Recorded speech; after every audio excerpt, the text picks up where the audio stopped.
తాకట్లో ఉన్న మీ బంగారాన్ని విడిపించి ఆ రోజు ఆన్లైన్ రేటుకి కొంటాం. Sharma gold company. Welcome to Suman TV.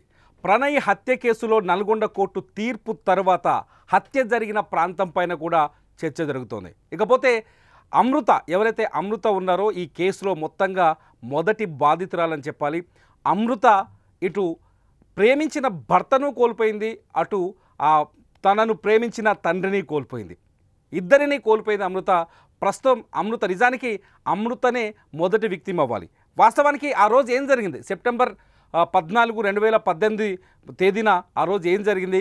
మిర్యాలగూడలోని Jyothi hospital దగ్గర సుభాష్ శర్మ అనే ఒక కిరాయి కిల్లర్, ఒక కిరాయి హంతకుడు ప్రణయ్ని ఎలా చంపాడు? వివరాలన్నింటినీ మనకు అందించడానికి మళ్ళీ ఒకసారి గుర్తు చేయడానికి మా ప్రతినిధి నిరంజన్ ప్రస్తుతం మిర్యాలగూడలోని జ్యోతి హాస్పిటల్ ముందు ఉన్నాడు. నిరంజన్, ప్రస్తుతం మీరున్న ప్లేసు ఇదే. ఇవాళ మొత్తం కేసులో సంచలనాత్మకమైన తీర్పుకు కారణమైన ప్లేస్. ఈ ప్లేస్లోనే ప్రణయ్ హత్య జరిగింది. అసలు ఆ రోజు జరిగిన సంఘటన ఏంటి? దాన్ని కొంచెం ఎక్స్ప్లెయిన్ చేసే ఛాన్స్ చూస్తావా?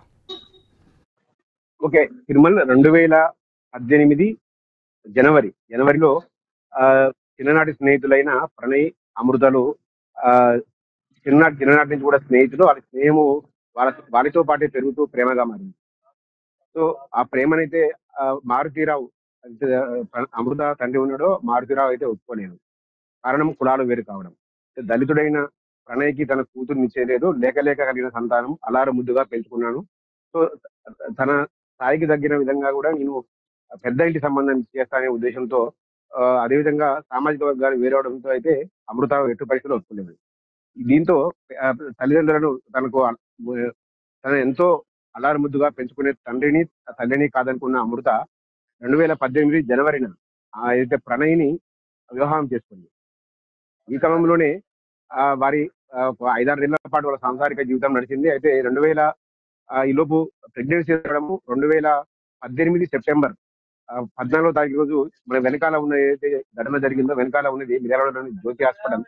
ఈ జ్యోతి హాస్పిటల్ దగ్గరికి ఆమెను జనరల్ చెకప్ కోసం ఇక్కడ వైద్యురాల వద్దకు తీసుకువచ్చి తిరిగి వెళ్తున్న క్రమంలో ఇక్కడే మాటు వేసిన సుభాష్ శర్మ, ఏదైతే ఏటుగా ఉన్నాడో బీహార్కి చెందిన వ్యక్తి సుభాష్ శర్మ, ఏదైతే ఈ రోజు న్యాయస్థానం ఉరిశిక్ష విధించిందో అతనే ఇక్కడ ఒక వేట కొడవలతో అతి దారుణంగా వెనకాల నుంచి వచ్చి వేటు వేసి అక్కడికక్కడే తీవ్రంగా కిరాతకంగా చంపిన పరిస్థితి. ఈ నేపథ్యంలోనే ఒక్కసారిగా ఘటనను భయపడిన అమృత, అదేవిధంగా ప్రణయ్ తల్లి ఇద్దరు కూడా హాస్పిటల్లోకి వెళ్ళి అక్కడ దాక్కున్న పరిస్థితి ఉంది. సో ఈ క్రమంలోనే ఏదైతే సుభాష్ శర్మ హత్య చేసిన తర్వాత ఈ హాస్పిటల్ పక్కనే అప్పటికే ఆటోలో మాట వేసి ఉన్న ఏదైతే మిగతా నిందితులు ఈరోజు శిక్ష పడ్డవారు ఉన్నారో, బారి ఏదైతే నల్గొండ చెందిన రౌడీ షీటర్ బారి, అదేవిధంగా అఫ్జల్, ఇతను ఐఎస్ఐ తీవ్రవాదిగా కూడా గతంలో పోలీస్ రికార్డులో ఇతని పేరు నమోదైంది. వీళ్ళందరూ కూడా వెంటనే సుభాష్ శర్మను ఆటోలో తప్పించి ఇక్కడి నుంచి తీసుకెళ్లిన పరిస్థితి ఉంది. సో అప్పటి నుంచి కూడా దాదాపు సుదీర్ఘంగా విచారణ తర్వాత దాదాపు పోలీసులు అయితే 84 పేజీల ఛార్జ్ షీట్ అయితే న్యాయస్థానానికి సమర్పించారు. అప్పటి నుంచి కూడా కేసు దాదాపు 7.5 సంవత్సరాలుగా కేసు విచారణ కొనసాగుతా ఉంది. కోర్టు కూడా దాదాపు 102 మంది సాక్షులను విచారించిన అనంతరం ఈ రోజు తుది తీర్పు ఇచ్చింది. వాస్తవానికి ఈ మర్డర్ స్కెచ్ కి మొదటి కారణం ఎవరు? మారుతీరావు వల్లే ఈ మర్డర్ స్కెచ్ జరిగిందా, లేకపోతే ఇంకెవరైనా దీని వెనకాల ప్రోద్బలం ఉందా? మారుతీరావు తన పరువు కోసమే ఈ హత్యకి పూనుకున్నారా, లేకపోతే ఇంకేదైనా కారణం ఉందా ఈ కేసులో? ఖచ్చితంగా మారుతీరావు స్వార్థము, అదేవిధంగా కులాహంకారమే దీనికి మొత్తం హత్యకు కారణంగా తెలుస్తా ఉంది. మొత్తంగా మారుతీరావు ఏదైతే మిర్యాలగూడ పట్టణంలో ఒక బడా ఆర్థిక వేత్తలలో మారుతీరావు కూడా ఒకడు. దాదాపు 100 కోట్ల ఆస్తులు ఉన్నాయి. అక్కడ రియల్ ఎస్టేట్ వ్యాపారం చేసేవారు. ఇంకా రాజకీయ పార్టీ ఏదున్నా కూడా తనకు పలుకుబడితో ఇక్కడ పెత్తనం చెలాయించేవారు. సో అటువంటి మారుతీరావు తనకు లేక కలిగిన అమృతపై విపరీతంగా ఏకైక కుమార్తె అమృతను చిన్నపాటిని కూడా అల్లారి ముద్దుగా పెంచుకున్నాడు. సో తన అల్లారి ముద్దుగా పెంచుకున్న తన కుమార్తె తన పరువుకు భంగం కలిగించడమే కాదు, ఆ దళిత యువకుడిని ప్రేమించి పెనడం ఎట్టి పరిస్థితుల్లో కూడా మారుతీరావు సహించుకోలేకపోయాడు. సో దీంతో పాటు ఇదో కారణం అయితే, ఏదైతే వివాహం చేసుకున్న 2018 జనవరిలో వివాహం చేసుకున్న అమృత ప్రణయ్లు ఇక్కడే మిర్యాలగూడ పట్టణంలోనే ఉంటూ ఇక్కడే రిసెప్షన్ నిర్వహించుకోవడం, దానికి పెద్ద ఎత్తున మిర్యాలగూడ వాసులందరూ కూడా పిలుచుకొని పెద్ద ఎత్తున కూడా ఒక హడావుడి తీసడంతో ఇంకా తట్టుకోలేని మారుతీరావు ఇక ఇతన్ని మా ప్రణయ్ని హత్య చేయడమే నా కూతురు తన వద్దకు వచ్చే మార్గమని గ్రహించాడు. సో ఇదంతా దారుణానికి ఒడిగట్టాడు. సో ఈ నేపథ్యంలోనే మారుతిరావు అయితే 2020 సంవత్సరంలో ఒక A1 గా ఉన్న మారుతిరావు 2020 సంవత్సరంలో హైదరాబాద్ లోని ఒక ప్రైవేట్ లాడ్జ్ లో సూసైడ్ చేసుకున్నాడు. అనంతరం A2 అయితే సుభాష్ శర్మ ఉన్నాడో, అదేవిధంగా A3 అబ్దుల్ బారీ, A4 అఫ్జల్ గోరి, విధంగా దీంతో పాటు మరో శివ, నవీద్ అనే వాళ్ళు అదేవిధంగా ఆ దీనికి ప్రత్యక్షంగా సహకరించారు. మారుతిరావుతో పాటు పోలీసులు ఛార్జ్ షీట్ లో నమోదు చేశారు. శ్రవణ్, అమృత బాబాయ్ ఉన్నాడు, ఇతను వీళ్ళందరినీ కూడా నిందితులను చేసి ఈరోజు కోర్టు అయితే వాళ్ళని, న్యాయమూర్తి అయితే వాళ్ళని దోషులుగా ప్రకటించారు. సో ఈ నేపథ్యంలోనే మొత్తం కూడా ఇదంతా చూసుకుంటే కనుక ఈ మొత్తం ఇందులో ఒక బాధితురాలుగా మారిపోయింది కనుక ఇటు తనకు ప్రాణం కంటే ఎక్కువ ప్రేమించిన తన తండ్రిని కోల్పోయింది అమృత.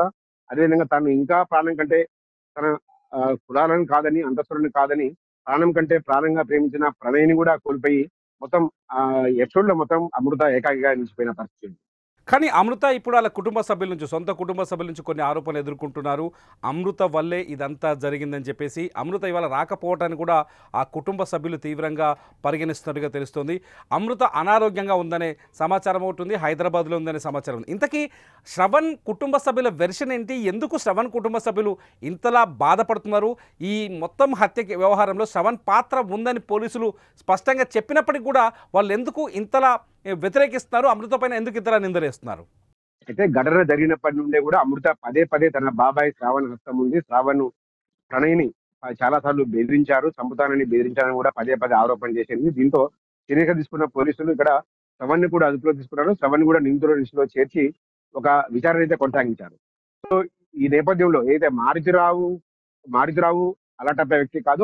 మారుతిరావు కూడా ఇక్కడ సూర్యాపేటలో పలుకుబడి ఉన్న కొద్ది మంది వ్యక్తుల్లో మారుతిరావు కూడా ఒకరు. అటువంటప్పుడు మారుతిరావును కాదని మారుతిరావు తమ తమ శ్రావణ్ ఎవరైతే ఉన్నారో, శ్రావణ్ మారుతి బాబాయ్ కుటుంబ సభ్యులు ఉన్నారో ఆరోపిస్తున్నారో, శ్రవణ్ కుటుంబ సభ్యులు అయితే మారుతిరావు చేశాడు తప్ప తమకు ఎటువంటి సంబంధం లేదు, కాకపోతే ఎప్పుడైనా మాట సాయం చేశాడు, కాకపోతే తమ కుటుంబ సభ్యులతో చెప్పుకొని మారుతిరావు ఏడ్చాడని కూడా వాళ్ళు ఆరోపిస్తున్నారు. ఇదంతా తమ శ్రవణ్ కు చుట్టుకోవడంతో వాళ్ళ కూతురు, అదేవిధంగా వాళ్ళ వైఫ్, భార్య వాళ్ళందరూ కూడా ఈ రోజు కోర్టులోనే పెద్ద ఎత్తున కూడా ఒక ఆందోళన చేసిన పరిస్థితి ఉంది. ఇటు పోలీసులను, మీడియా వల్లే ఇది జరిగింది. అదేవిధంగా పోలీసులు బలవంతంగా ఏదైతే వైట్ పేపర్లపై సంతకాలు చేయించుకొని స్టేట్మెంట్ రికార్డ్ చేశారు అని కూడా మొత్తం కూడా ఒక పెద్ద ఆరోపణలు అయితే చేసింది. ప్రస్తుతం కూడా వాళ్ళైతే సీరియస్ గా ఉన్నారు. మనం మాట్లాడే ప్రయత్నం చేసినా కూడా వాళ్ళైతే సీరియస్ గా కసుబుసుమన్న పరిస్థితి అయితే కనబడతా ఉంది.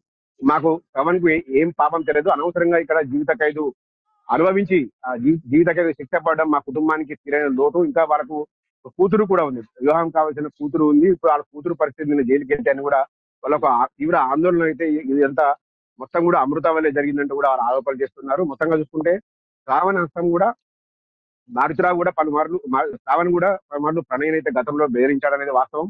కాకపోతే ఈ హత్యలో శ్రావణ్ ప్రమేయం ఉందా లేదా అనేది అది మాత్రం న్యాయస్థానమే తెలవాలి. కానీ న్యాయస్థానం కూడా శ్రావణ్ అయితే దోషిగా ప్రకటించి ఆయన కూడా జీవిత ఖైదు విధించిన పరిస్థితి ఉంది. నిరంజన్, ప్రస్తుతం మీరు హాస్పిటల్ దగ్గర ఉన్నారు, జ్యోతి హాస్పిటల్ దగ్గర. మిగతా మీడియా మిత్రులు కూడా అక్కడ కనిపిస్తున్నారు. జ్యోతి హాస్పిటల్ దగ్గర అసలు ఏం జరుగుతుంది? అక్కడ ఉన్న వాళ్ళు ఏమైనా గుర్తు చేసుకుంటారా ఆ రోజు సంఘటనని? ఖచ్చితంగా జరుగుతుంది. ఏదైతే ఆ రోజు జరిగిన విషయము రాష్ట్ర వ్యాప్తంగా, దేశవ్యాప్తంగా కూడా సంచలనం సృష్టించింది. ఏదైతే ప్రణయ్ని హత్య చేస్తున్న విజువల్స్ ఆసుపత్రిలోని సీసీ కెమెరాలో రికార్డు కావడమే ఇక్కడ ఈ కేసు హైలైట్ గా అయింది. ఈ సీసీ కెమెరా దృశ్యాలు హత్య చేస్తున్న సుభాష్ శర్మ, ప్రణయ్ని హత్య చేస్తున్న సీసీ కెమెరా దృశ్యాలు నిమిషాల వ్యవధిలోని దేశం అంతా పాకిపోవడం, కొత్తగా రాష్ట్ర మీడియానే కాదు నేషనల్ మీడియా కూడా దీనిపై పెద్ద ఎత్తున వార్తా ప్రసారం చేయడంతో పెద్ద ఎత్తున హాట్ టాపిక్ గా మారింది. ప్రస్తుతం అయితే మొత్తం కూడా జ్యోతి హాస్పిటల్ ఒకవేళ సీసీ ఫుటేజ్ దొరకపోయి ఉంటే వీళ్ళకు నిందితులకు శిక్ష పడేది కాదు.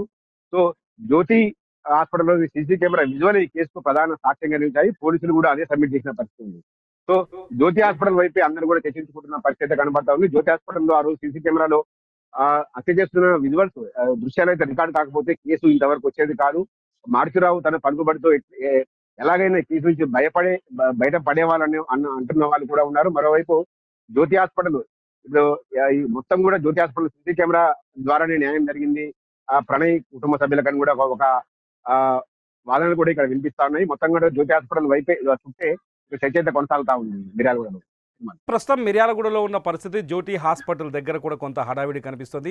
ఎందుకంటే ప్రణయ్ హత్య కేసు మామూలు హత్య కేసు కాదు. 2018 సెప్టెంబర్ 14వ తేదీన సంచలనం సృష్టించిన హత్య కేసు. ఈ హత్య కేసులో నిందితుడు ప్రణయ్ని ఎలా హత్య చేస్తున్నాడు అనే వీడియో జ్యోతి హాస్పిటల్ సీసీ కెమెరాలో రికార్డ్ అయింది. ఇవాళ ఇంత పెద్ద 600 పేజీల ఛార్జ్షీట్ కావచ్చు, లేకపోతే 102 మంది సాక్షులను విచారించడానికి కారణం కూడా ఆ సీసీ కెమెరా ఫుటేజ్ అయింది. అప్పటికే మారుతిరావు, ఎవరైతే అమృత తండ్రి మారుతిరావు ఉన్నారో, మారుతిరావు పలుకుబడి కలిగిన వ్యక్తి, రియల్టర్. అట్లాగే మారుతిరావు తమ్ముడు శ్రవణ్ కూడా పలుకుబడి కలిగిన వ్యక్తి. వీళ్ళు మారుతిరావు హత్య తర్వాత ఎవరినైనా మేనేజ్ చేయొచ్చు అనే ఉద్దేశంతో ఈ హత్యకు పాల్పడినట్టుగా పోలీసుల ముందు గతంలో ఒప్పుకున్నారు. ఆయన ఈ ప్రస్తుతం ఆయన మరణించారు. ఆయన ప్రస్తుతానికి లేరు. మార్చి 2020లో ఆయన ఆత్మహత్య చేసుకున్నారు. అయితే పోలీసుల ముందు మాత్రం తను మేనేజ్ చేయొచ్చు అని ఒప్పుకున్నట్టుగా తెలుస్తుంది. అయితే ఈ జ్యోతి హాస్పిటల్ దగ్గర రికార్డ్ అయిన సీసీ కెమెరా ఫుటేజ్ మొత్తం ఈ కేసును మలుపు తిప్పింది. ప్రణయ్ నిందితులకి ఇవాళ శిక్ష పడేలా చేసింది. ఇది మిర్యాలగూడ నుంచి అందుతున్న అప్డేట్స్. చూస్తూనే ఉండండి సుమన్ టీవీ.